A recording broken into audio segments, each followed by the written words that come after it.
Bonjour. Aujourd'hui, nous allons parler du pourquoi manger biologique. Nous avons déjà abordé le sujet la semaine dernière, mais aujourd'hui, je vais l'approfondir. Manger biologique, c'est avant tout éviter les pesticides, les conservateurs, les additifs, et tous ces produits sont chimiques et toxiques pour notre organisme. Ils vont en premier lieu dérégler notre microbiote, et si précieux à notre santé générale. Alors, qu'est-ce que le microbiote ? Eh bien, l'homme héberge dans son tube digestif quelques centaines de milliards de micro-organismes qui vivent intelligemment avec lui. C'est-à-dire que nous avons besoin de ces micro-organismes, c'est-à-dire ces bactéries, et elles ont besoin de nous, puisque nous les nourrissons. Nous avons à peu près autant de bactéries que de cellules humaines. Et chaque être humain possède un microbiote unique à lui-même. Donc l'équilibre de cette flore intestinale, qui est appelée microbiote, est l'un des piliers essentiels de notre système immunitaire. Le microbiote intestinal, c'est-à-dire nos bonnes bactéries qui sont indispensables, peuvent empêcher la prolifération des mauvaises bactéries. Donc ce microbiote intervient dans un certain nombre de processus qui sont vitaux à l'être humain.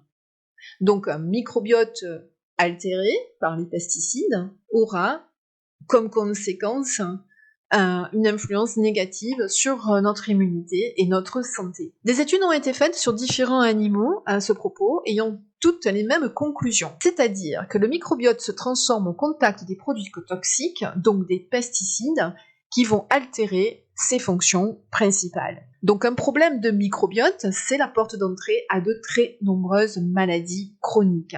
Même le surpoids ou l'obésité, qui sont, ne l'oublions pas, des maladies inflammatoires également.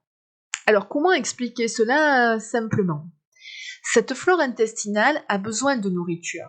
Elle se nourrit principalement de prébiotiques, dont la plupart se trouvent dans les fibres alimentaires, et celles-ci proviennent des végétaux, donc fruits et légumes, produits céréaliers, complets et également légumineuses. Mais si ces aliments sont chargés de produits toxiques, et pour faire simple, si ces produits toxiques sont capables d'éradiquer tout un tas d'insectes qui sont dits nuisibles à la croissance d'une plante, je vous laisse juste imaginer les ravages que cela peut faire sur notre flore bactérienne, qui, elle, est vivante aussi. Donc dit autrement, les pesticides ont une action délétère sur tout organisme vivant. Donc le lavage des végétaux va réduire la concentration en pesticides, l'épluchage également, mais malheureusement il restera des résidus dans le cœur même du végétal. Et on peut également noter que c'est dans la peau du végétal que les vitamines sont les plus présentes, et que l'obligation de les éplucher, eh bien, ça leur fait perdre déjà une grande partie de leurs propriétés. J'ai déjà un peu exposé la dernière fois la grande étude BioNutriNet qui a été faite sur 62 224 participants et sur une durée d'environ 10 ans, qui est un mode d'observation en fait de consommation. L'objectif étant de comparer les consommateurs de produits biologiques et ceux qui ne les consomment pas ou qui en consomment très peu.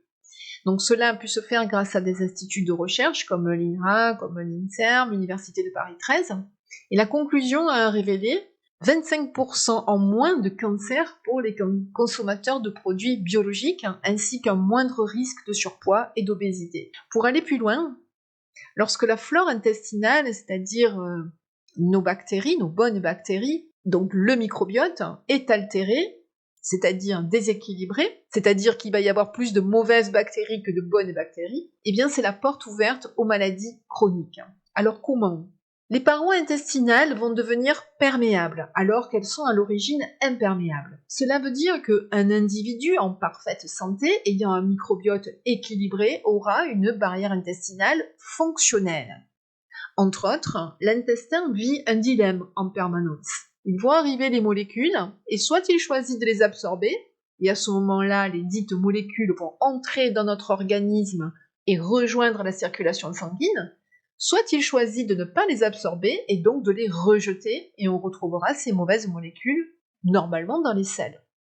Donc évidemment, il rejette les molécules toxiques quand il est en bonne santé. Il est imperméable. Sauf que lorsque sa fonction est altérée, lorsque le microbiote est déséquilibré, il va devenir perméable et laisser passer ces molécules toxiques qui sont, soit dit, non humaines, et qui vont donc aller rejoindre notre circulation sanguine. De l'autre côté, le système immunitaire, dont le rôle est de nous protéger, va ramener tous ces petits soldats pour faire la guerre à ces molécules qui ne sont pas reconnues par notre organisme. Et là, c'est ce qu'on appelle l'inflammation. Et qui dit inflammation dit maladie. Alors au départ, ça peut être des maladies aiguës, et puis ensuite, ça se transforme en maladies chroniques, c'est-à-dire des maladies qui vont s'installer dans le temps, qui peuvent disparaître, réapparaître, ou être en permanence installées. Et à distance, cela peut être aussi des rhinites allergiques, ça peut être des migraines chroniques, ça peut être des tendinites aussi chroniques. Tout ce qui est chronique et tout ce qui est en IT et tout ce qui est inflammatoire peut faire penser à un microbiote déséquilibré. C'est l'ouverture aux maladies métaboliques, comme le diabète, le surpoids, l'obésité, et sans compter un très fort pourcentage des maladies auto-immunes qui trouvent également leur origine dans des microbiotes qui sont déséquilibrés. Donc tout cela pourrait être évité en préférant consommer des produits d'agriculture biologique, parce que ces produits ne contiennent pas de produits toxiques. Je voudrais attirer votre attention sur les rayons chargés de produits bio qui sont vendus dans les grandes surfaces. En théorie, ces produits sont réellement bio, c'est-à-dire qu'ils utilisent des ingrédients de provenance agriculture biologique. Ils sont également sans additifs et sans conservateurs nocifs. Mais ils ont aussi des cahiers de charges à respecter et je doute qu'ils s'amusent à élaborer des produits qui ne suivraient pas ces directives parce que le risque est trop grand. Mais le problème ne se situe pas là. Le problème, c'est que les gâteaux bio, tous les produits sucrés bio, les chips bio, ça reste des produits transformés, ultra transformés même, et qui ne sont pas naturels, qui sont très caloriques et donc perturbateurs de santé. Il n'y a aucune différence entre un paquet de gâteaux bio ou un paquet de gâteaux non bio pour ce qui concerne les calories, la teneur en sucre ou en mauvais gras. Et j'ai pu voir beaucoup de personnes qui sont confuses quant à ce message qui est véhiculé par les publicités ou par une population qui est mal informée. Donc aujourd'hui, ces produits ne sont en aucun cas à consommer tous les jours, sous prétexte qu'ils sont bio. Ils restent des produits pour la plupart très caloriques, vides en nutriments, donc ne vous méprenez pas, d'autre part, ils ont un coût qui est non négligeable.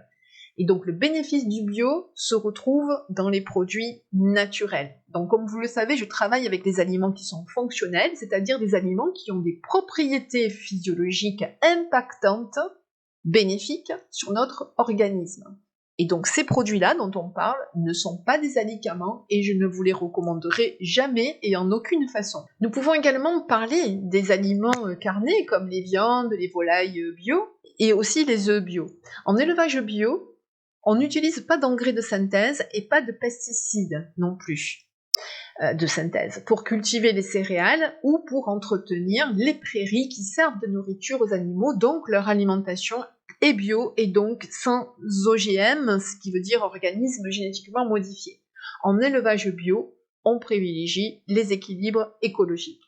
Donc il faudra privilégier ce mode de consommation ou bien, comme on fait à la Réunion souvent, manger le poulet court.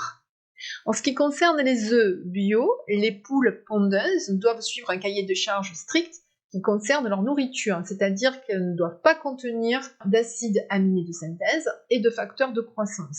Également, les poules doivent bénéficier d'un espace d'au moins 4 mètres carrés en plein air pour leur bien-être.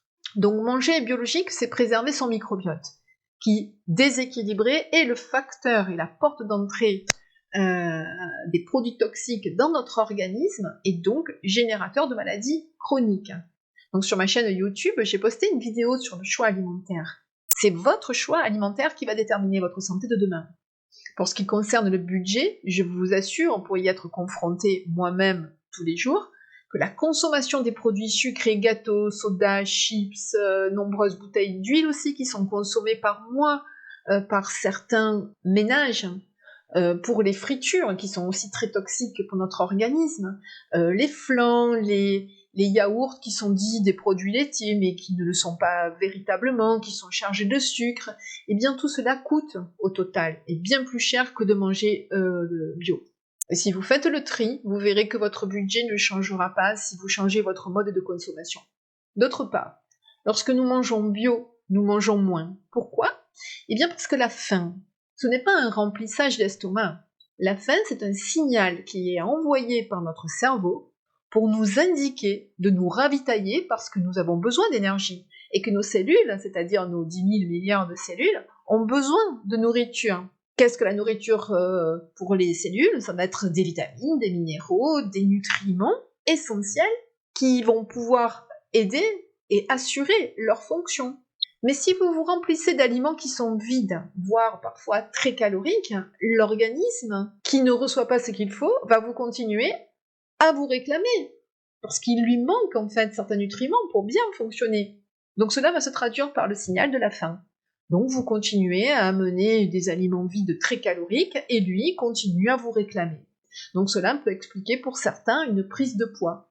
Mais si vous amenez à votre organisme ce que lui vous réclame, c'est-à-dire des aliments qui sont naturels, biologiques, donc vitaminés ou composés de nutriments qui sont essentiels pour lui, eh bien il ne vous les réclamera plus une fois que vous avez mangé votre repas. Donc manger bio est plus rassasiant que de manger non bio. Et donc je finirai par dire que souvent en argumentation d'une consommation non biologique, hormis le prix, il s'agit du soi-disant vrai bio qui n'existerait pas. Alors peut-être, dans la mesure où les sols ont été marqués par les pesticides à outrance ou bien la pollution tout simplement.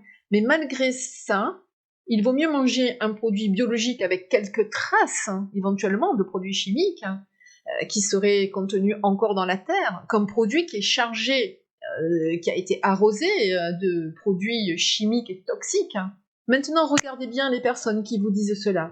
Sont-elles en parfaite santé? Dans mes prises en charge, la réussite est pour le moment de quasi 100%. Donc cela fait partie d'un tout. Et manger biologique est déjà un premier pas pour libérer votre organisme de toxicité inutile qui génère énormément de maladies chroniques.